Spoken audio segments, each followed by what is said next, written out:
परिपूर्ण आहे. याच्यामध्ये तुम्हाला अभ्यासाला भरपूर सारं इथं वाव आहे. आता यामध्ये आपण लावलेली जी झाडं आहेत ही औषधीयुक्त वनस्पती आहे. याच्यामध्ये तुम्हाला हारजोड, त्याच्यानंतर अश्वगंधा हे तुम्ही ऐकलेले असेल, अडुळसा, इन्सुलिन आणि पानफुटी यासारखे औषधी गुण असणारे ह्या सर्व वनस्पती आहे. याच्यातून जसं तुम्ही बाजारात गेले तर तुम्हाला जे काही औषधी मिळतात हे औषधी या वनस्पतीच्या पानांपासून, खोडांपासून म्हणा किंवा रसांपासून तयार केलेली असतात.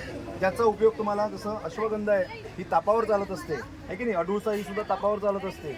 इन्शुलिन तुमच्या शरीरामधील साखरेचं प्रमाण कंट्रोल ठेवण्यासाठी या वनस्पतीचा वापर होत असतो. त्यानंतर ही जी आहे पानफुटी, याला पत्थरचट्टा असं म्हणतात. पत्थरचट्टा म्हणजे माहिती आहे का तुम्हाला, याला जसं आपल्या बॉडीमध्ये किडनी स्टोन ऐकलं असेल तुम्ही, म्हणजे आपल्या किडनीमध्ये जर समजा दगड झाले तर ते काढण्यासाठी या पत्थरचट्टेचा वापर केला जातो. याची पानं जी असतात या पानाचा रस काढून जर नियमित 15 दिवस जर घेतलं तर तुमच्या बॉडीमधील जे काही किडनीचा स्टोन झालेला आहे तो स्टोन पूर्ण बारीक बारीक तुकड्यांमध्ये तो शरीराबाहेर काढण्याचं काम हा पत्थरचट्टा करत असतो.